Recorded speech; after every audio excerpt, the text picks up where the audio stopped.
could not be more excited to be talking to Michell, who is going to share kind of everything he's learned growing an audience specifically on Twitter, which I think does have a lot of unique considerations versus maybe growing a blog or an email list. And so Michell put together some key ideas, tactical advice, ways to think about using Twitter to where you can really also take advantage of really this opportunity machine that Twitter is. But Michell, I first want to thank you for making the time, and please feel free to add some more context in your background. For sure. And thanks so much for having me. So what's going on, everybody? I'm Michell.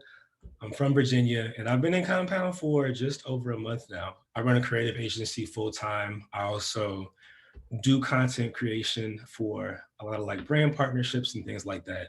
And I've been on Twitter for a decade, which could be a terrible thing or a great thing, depending on how you see it. I've been able to meet a lot of cool people.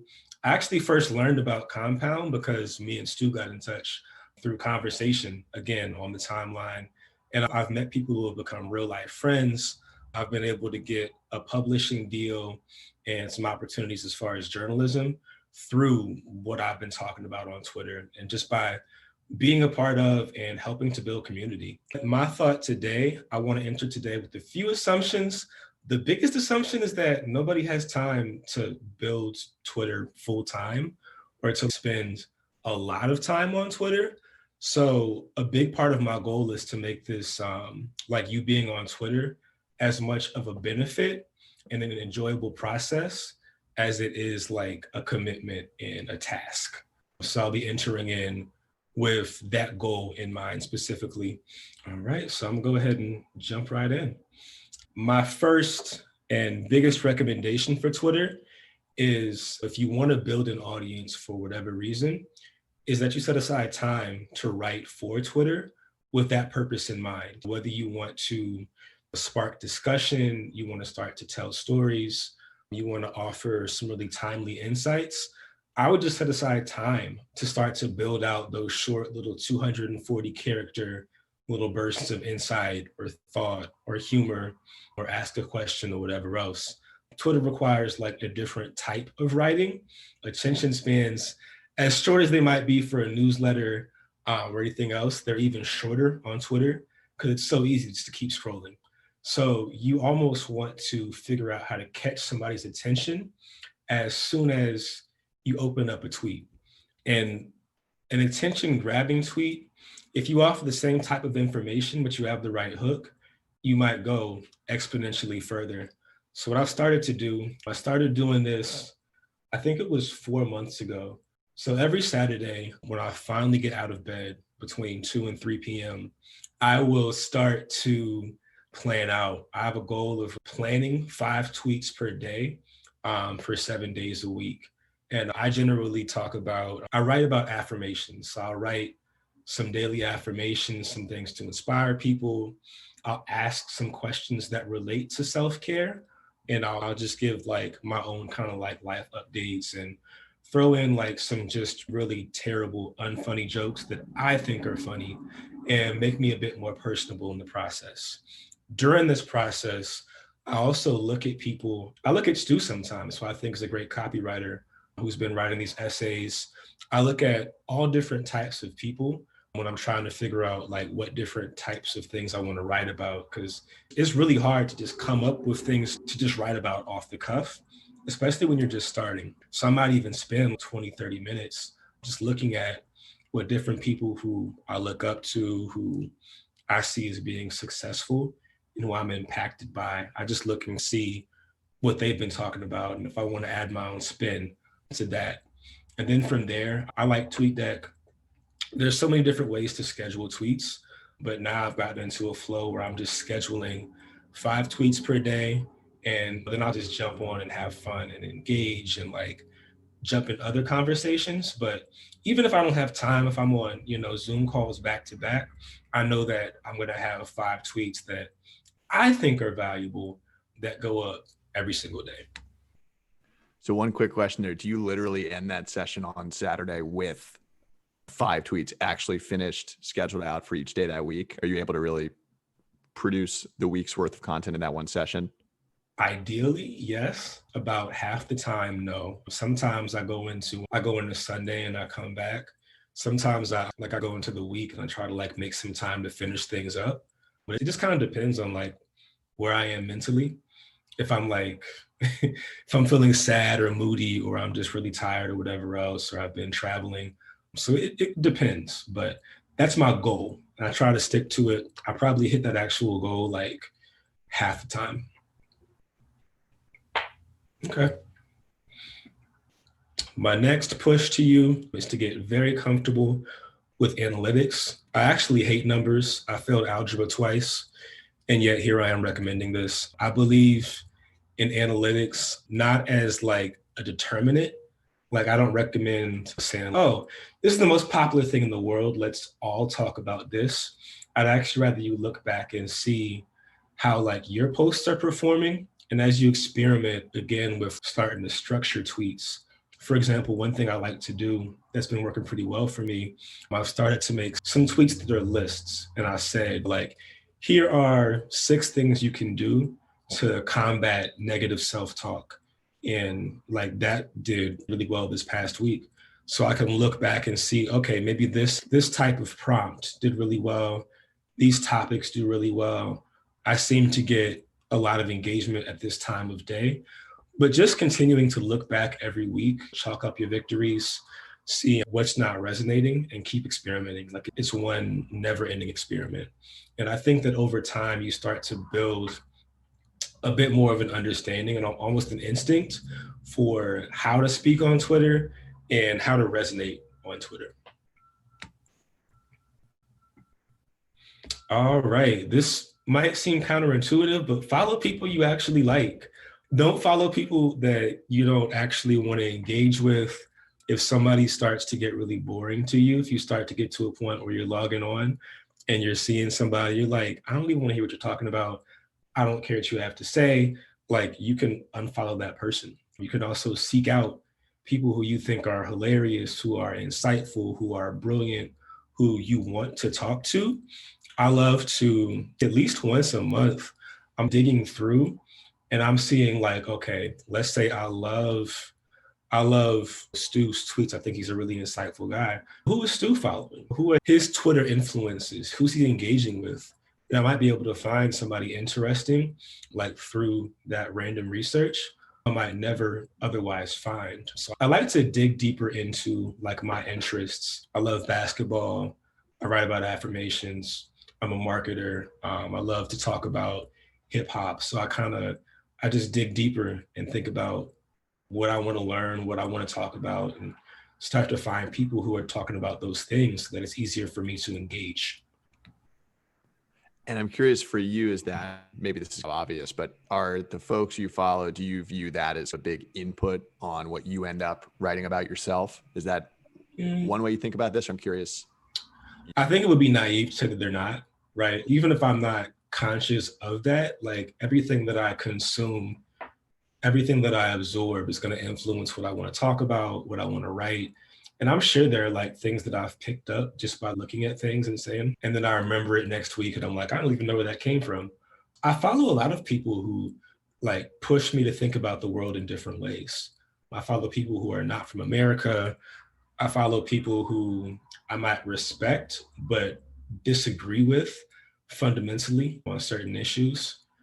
I'm 30. I follow some people who are outspoken and 17. I follow some people who are 55. I just try to get like a diversity of thought and opinion, and people who won't allow me to get into this echo chamber where I think I'm right. I know I'm right. There's nothing more to learn, nothing else to improve at. Love that. Okay. All right. If there are no more questions, I will go on to the next one. Studying the winners. My thing is that I think a lot of people, myself included probably, we can all show you better than we can tell you as it pertains to what works for us, especially on Twitter, because we can always just look. There's no behind the scenes strategy that is fueling success on Twitter, unless you're just like funneling $1 billion per day into Twitter ads like Gary Vee. There's no real behind the scenes thing that is making things work authentically outside of what's actually happening on timelines. So we can literally do a case study on anybody and break down what worked for them over the past week, the past day, the past month. So I would encourage you again, as often as you have time, depending on how fast you want to learn, to just look through and see what people who are doing well on Twitter, people who are building a following, people who cross your timeline, what are they talking about and how are they discussing that? And then how can I add that to my own little toolkit as it pertains to my strategy and even my instincts? My next one, I know we're all writers. For the longest time, I actually despised Instagram. Like all my friends got it and I still didn't want to use it.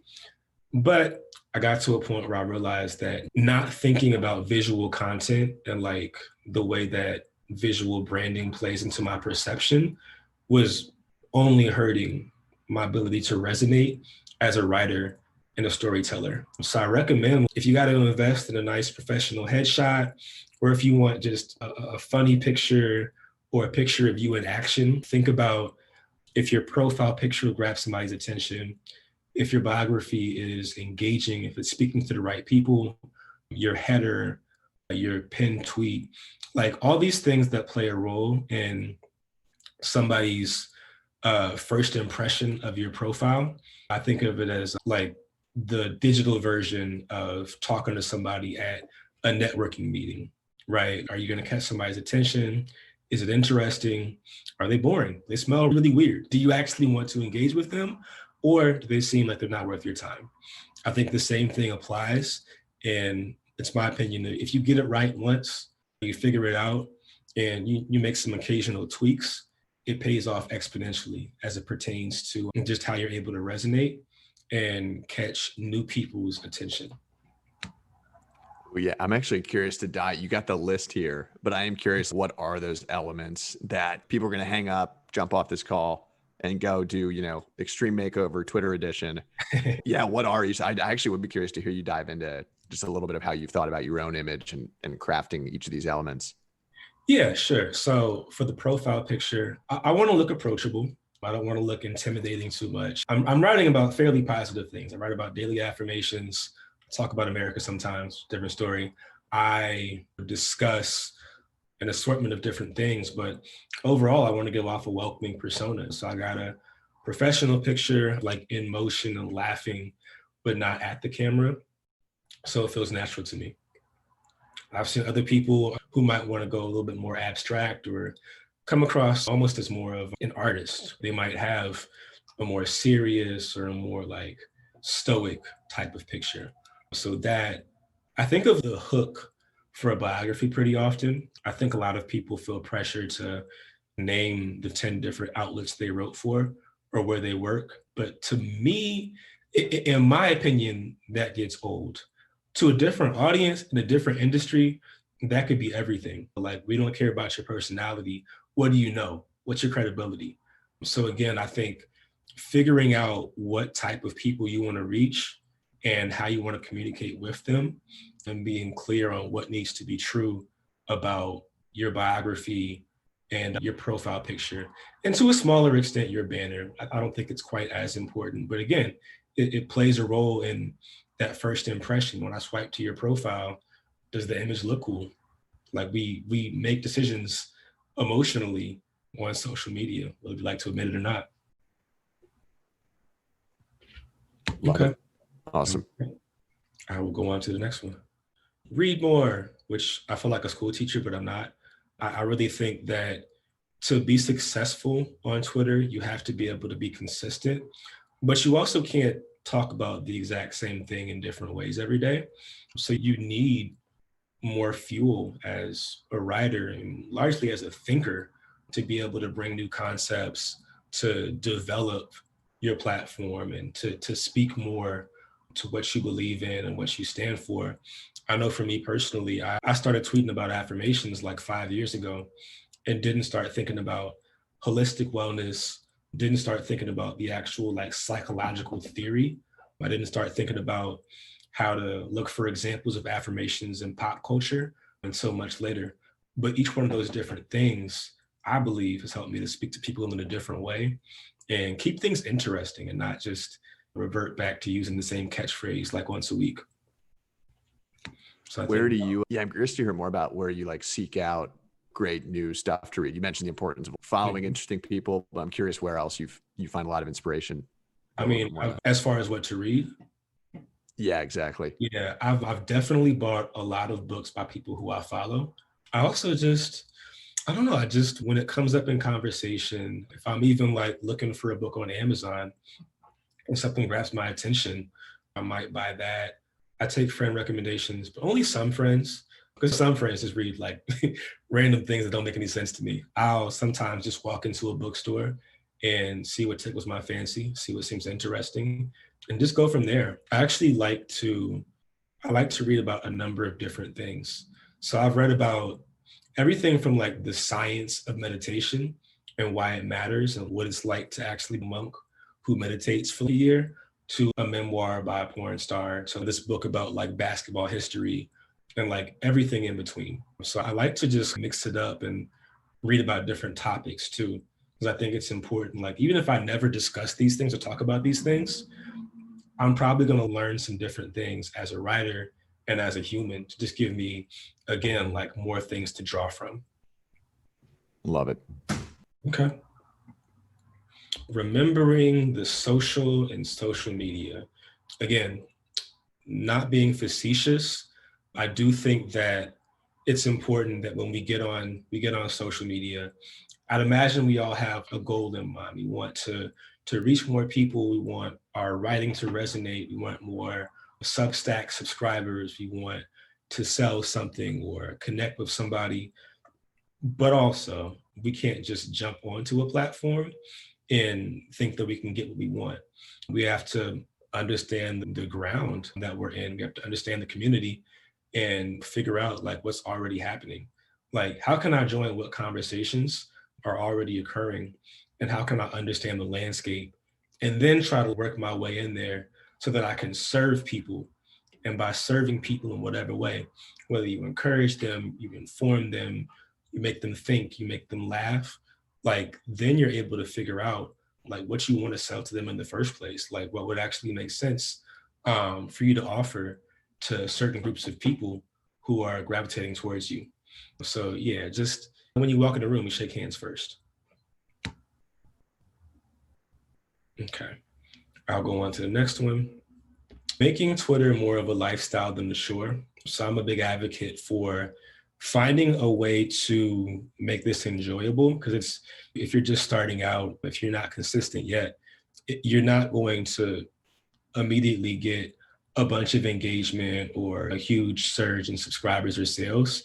It's very much so like a long process. I've been on here for 10 years. I think I had 2,000 followers about 6 years in, and I'm somehow here now at 55K, like a decade in. So I think my thing is, even if I got to year 5 and like never really saw much growth, didn't get like many career opportunities, I still learned a lot. I made real life friends. I found new influences. I was fed new ideas. I got to watch some great boxing fights on bootleg and not pay for them. Like I made it part of my lifestyle. I was able to enjoy it and not turn it into a chore that was like annoying to log into. Like, you have people who are successful business people who also have over 100,000 tweets, and they're not like just throwing things at the wall. Like, it's been consistency for years. So finding a way to enjoy it and finding a way just to make this like supplement and benefit your life the way that you think, I think is also really important. And then keep revising your rough drafts. So we spoke before about how short people's attention spans are, and we don't want to cover the exact same thing every day. I do think that it's okay to incorporate a few consistent mantras or mottos, things that you stand by. It's okay to come back to a few things multiple times. And what actually helped me when I was trying to jumpstart this whole 5 tweets a day planning process, I actually went back and I downloaded all of my terrible tweets from 2015 and 2016 in the archives. And I'm like, okay, what was I talking about 5 years ago on this same day? And do I like this? And if I don't, like, can I improve it and make it something that I like. Because one, I guarantee nobody remembered what I was talking about 5 months ago, much less 5 years ago. I think that we're all the same person, but we've grown in certain ways since then, right? So you have new perspective. You're a better writer.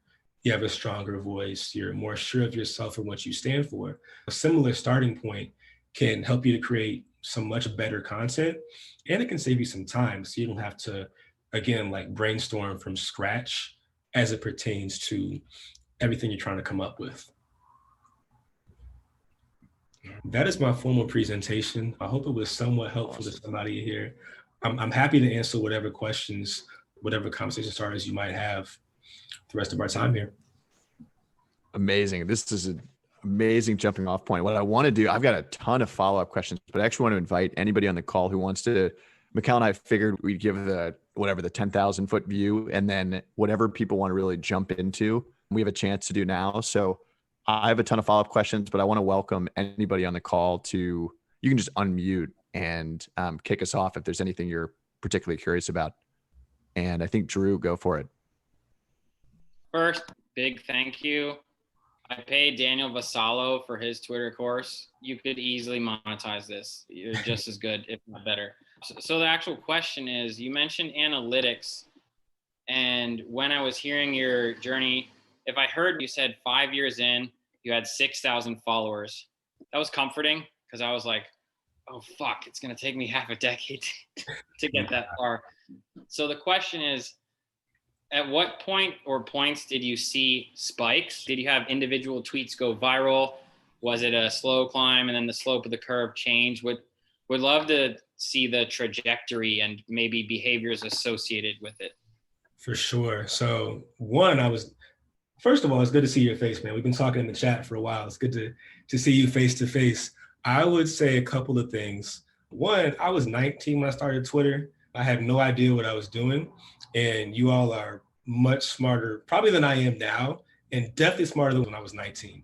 So I think like when I first got on Twitter, I was at a military academy. I had very few people who I could relate to or connect with in any sort of way.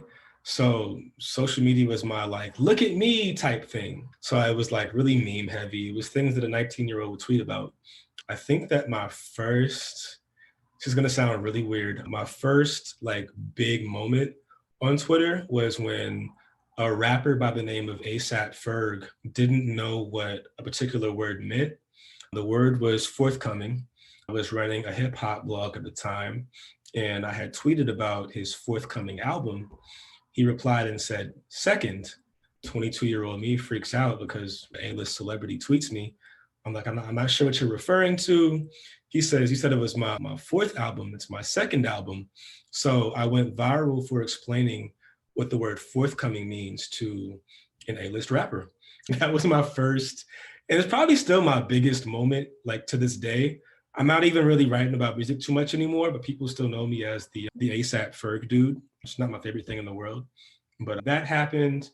I've had, outside of that, a lot of just like goofy things that I've done. I'm not sure if y'all are familiar with T.I. He's a rapper, but he tries to use this crazy vocabulary. He's like this dude from Atlanta, Georgia, and he'll be like, expeditiously, I think the issue here with the bifocal, trifocal, irregardless thing. So I narrated the entire Super Bowl as T.I., and that also did really well. Again, nothing to do with anything important. A lot of just like breaking news things, like being able to be at the pulse of news and culture and having an opinion, having something strong to say has done a lot. And like I said before, I think what I'm seeing now is that in the same way that like a complex media network loves like list posts, people also love lists, again, because you name, like, I could be like, here's 5 ways writers can get better at tweeting. Again, knowing the attention span people have or don't have, it gives them an immediate clue in. So you're pulling people in who care about what you're talking about, and you offer very short, concise points. It's like a very high value, attention grabbing type thing that can go pretty far.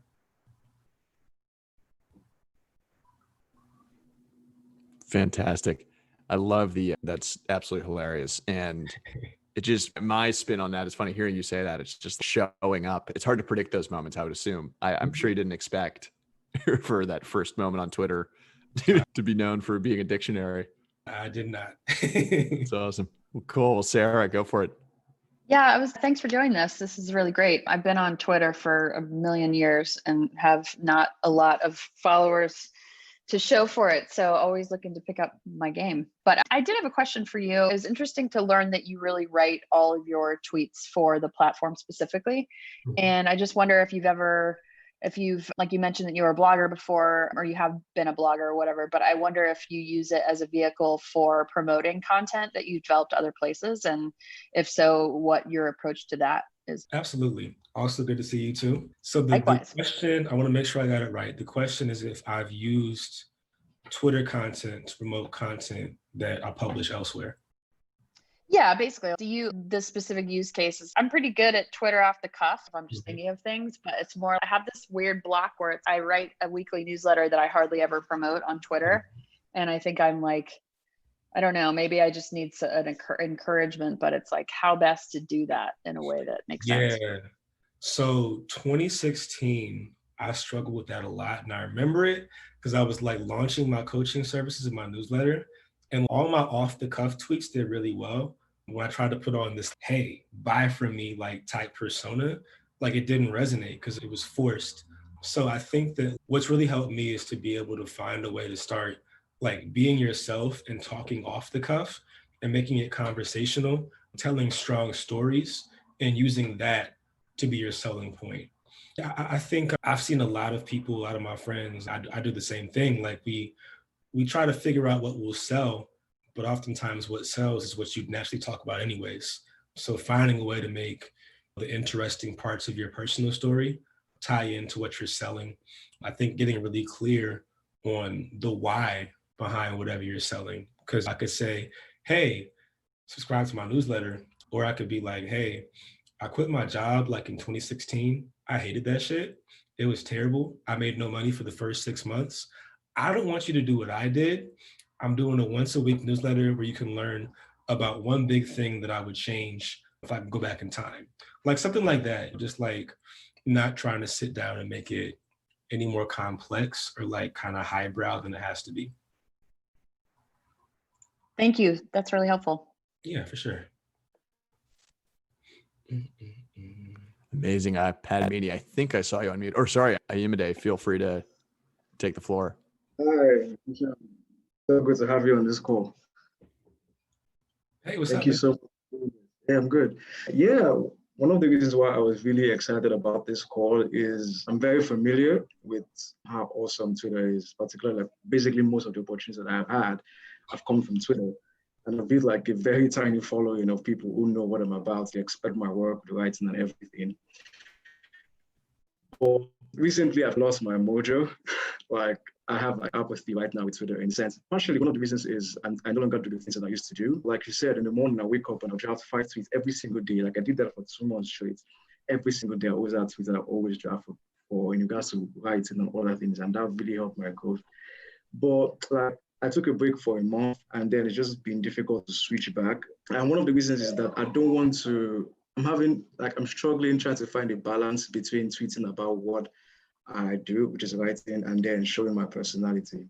Like Twitter, I see Twitter as my resume. I want people to go to my profile and know exactly what I'm about, like job opportunities and things like that.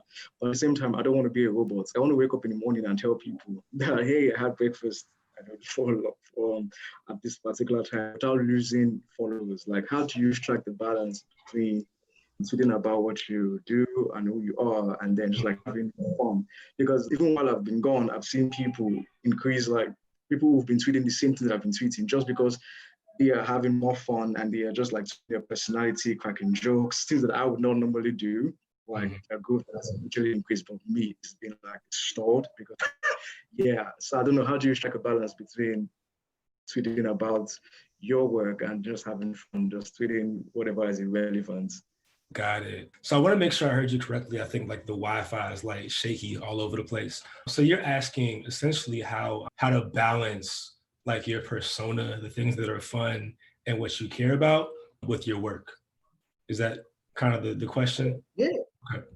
Yeah, I think the biggest thing I would say, and I learned this like late in the game, I think that it's important to understand how your work connects to who you are. Like, I know for me, like I write affirmations because I had a couple of moments where I didn't quite feel like anybody else in my life was there to affirm me. Like that was a feeling that I carried. I have extreme anxiety to this day that for a number of reasons I can't shake. So like I write affirmations, I need them. So I think about like me as a person in a book, like I can talk about setting boundaries and I can make it a funny thing. I can make it a serious thing because it's also part of who I am. And it adds more color to the work that I do. I can talk about days where I feel down because again, like I'm being honest, I'm being transparent. This is how I really feel. Like I try to be the person who's positive, who always can find a solution, but I don't want to do anything some days. So like that for me is how I start to connect like my persona, who people think that I am online with the work that I do and whatever I'm selling, whatever I'm looking to market or spread the word about. So I would really encourage you to dig deep into being sure that you know like why you do what you do and how that connects to the online persona that you're creating.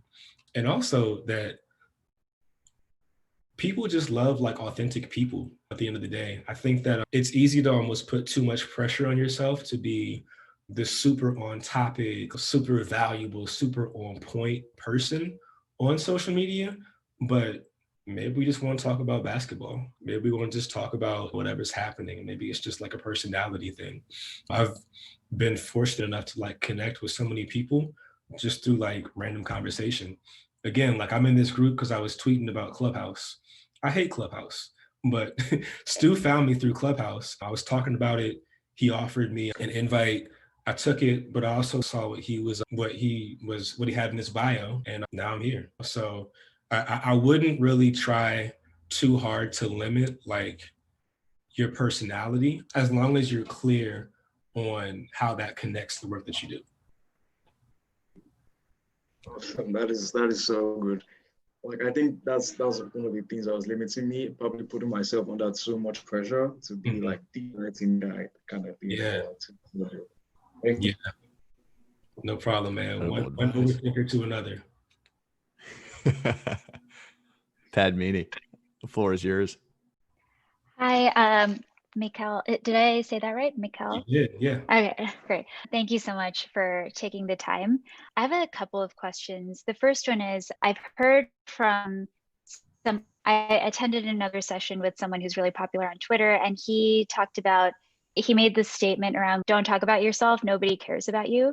And I think he said it in a funny kind of way, but I think he did want to make that point that like your tweets should be for others. If you talk about yourself, then you'll lose them. I'm curious about your thoughts on that, because I like following people who talk about themselves. And my second question is, I'm curious about any challenges you faced in just what are the downsides of doing this Twitter exercise every week and committing time to it? I'm curious if there are any, or if you've mostly just found upside. Yeah. Okay. Yeah. To your first question, I do see, and I follow some people who they don't talk about themselves too much. They have a very like narrow swath of topics they want to discuss. And you can do that. I think I always approach social media with kind of a community and personality based orientation. Like you can go that route. I don't personally agree with it. I also think that based on how I operate, I want to talk about me some days. I'm not a robot. I'm not somebody who has no interest in expressing myself. When I drop what I think are some informative and some valuable things as well, in my opinion, like not giving people any sort of window into who you are, it sells your impact short. I think of so many like celebrities, so many big influential people who like, yes, like you love their products, you love their insight, you love their knowledge, but you love their story too, and things inside of them that reminds you of yourself that feel like you can connect with them. One of my biggest moments as when I was writing my own blog, I wrote a piece about, I was a social media coach who couldn't pull in clients for a month. And I wrote about that struggle in like painstaking detail. And I debated about publishing it for like the longest time, but it got me like, I connected with so many more people. I got more clients. I made like real life friends based on being willing to bridge that gap and be vulnerable. So I understand why people say that. Because you can be a media outlet if you want to be, but I want to be a person. And then to your second question, the downside is that I will spend half an hour sometimes just sitting, shit, what do I talk about? Because like you start doing it every week, and after a while, like there are weeks when I feel like I'm repetitive. So there's definitely a downside. I almost look at it like I compare it to working out and trying to build strength and endurance. Like you're not going to hit like your 1 rep max. You're not going to have your best boxing class every day, but you'll continue to build that muscle. And if you like persist, like you get through it. So what I do is that I almost like, I have to keep expanding what I talk about. I have to keep reading more. I have to keep getting better. Because if not, you'll call me on my shit. I can't make the same tweets and I can't switch out words every week and think people will still care. You have to find like new things to talk about. Thank you. Mm-hmm. Yeah, no problem. Amazing advice yet again. I've got like a mountain of notes already. Anyone else is welcome to unmute. I do have a few follow-ups that I'll hurl, but I want to give anyone on the call who still wants to go, you're welcome to unmute. Otherwise, I will fire off a couple final ones. Well, I'll chime in real quick. Oh, please. If you don't mind. Cool. So I'm curious, this has been great, by the way. And I'm someone who's been like stuck just under 2K followers for the longest time, and it's driving me nuts. But I do feel like I'm a little bit all over the place. Like one of the earlier questions. And I'm wondering, because I'll do like your comment about making dumb jokes so resonated with me, because I like throw a random dad joke out there that I think is funny that popped in my head. But then like earlier today, I shared something about I have a kid with special needs and like how you can ask someone who has special needs for what is that all about? What is your disability? Just because it could be such a wide ranging thing. And that's actually for someone who is a parent of a kid with special needs can be really validating, or, oh, they're showing actual interest in it and not just going, oh, they're different, writing you off. But those are two very different things, right? Like dad joke versus that. And obviously I do other things too. So it feels people might land on it and go like, I don't even know what this guy is all about, and just bounce. And the other part is, I don't feel like, so I'm a newer writer, I'm newer to writing. And I think a lot of folks in here probably are in a similar boat and not really known as a writer, if you will. And so we don't have that sort of like brand or cachet built up as a writer or like someone that people look to for something. And so it's, in some ways I feel stuck. It's what is my thing? And just curious to get your thoughts around that. Yeah, I feel like you asked a couple of different questions. The first one was more so tied to like, feeling like things are like a little dissonant, right? Like you're talking about like these funny things and you're talking about this very like different, you can't laugh at certain things, right? Like they're very different topics. I think for me, I'm to a point now where I'm just like, even if I lose followers because of talking about certain things, I will also attract followers for that same reason. There's no path that will attract everyone.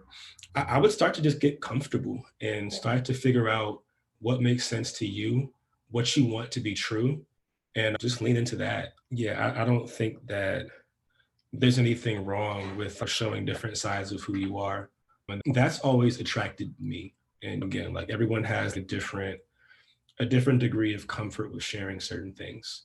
Yeah, there's a book by a dude named Russell Brunson. He's like extremely salesy. I would never build a social media presence like him. But again, I just read just to like get different perspectives. He has this exercise in a book that's called, it's the Underground Playlist or Underground Playbook or something like that. But he's talking about how he builds like really good sales funnels. And one thing that I love that he put in that book was talking about just kind of plotting out like your character. And by that, just like getting super clear on who you are, what motivates you, like why you care about life, what drives you, like what your interests are, and like laying that out and painting the full picture, not because you don't know who you are, but it's almost like if you're writing about somebody else and inventing a character, like how would you pull the audience into who that character is? So being able to write out those different things, I think is like really helpful as a means of giving you more things to talk about and helping you establish your boundaries and what you don't want to talk about, because it's not part of who you are or what you want to stand for. So I can, if you want it, I can try to find the book later. I'm sure I said the wrong title, but I think that to me was like really helpful. And then what was the second question? I'm sorry. Yeah, so actually, so Stu threw the link to that book in the chat, by the way, but thanks, Stu. The other one was more about just not really having a brand per se around like my writing, because it's a transition for me into a new, I don't know, it's hard to call it a career at this point, new persona, if you will, and people landing on it. And maybe there's people that follow me already that don't even know me as that. Like I used to tweet more about like growth marketing type things. And that's when I built up most of my followers. So just curious to get your thoughts on that, like coming in kind of fresh. Honestly, it's going to feel weird, but the more you just do it, the less it's going to feel weird. I got on Twitter in 2009. I was a rap blogger. I've been a social media coach. I've been a financial advisor and started writing about affirmations. And I think that for me, I've seen that me just being comfortable with sharing where I am and talking about my present state allows people to feel comfortable just starting to cheer for me. Like you start to bring people along for this journey. And like you'll lose some people who are looking for, like we said before, somebody who's like not talking about personal things, but is talking about like very specific niche areas.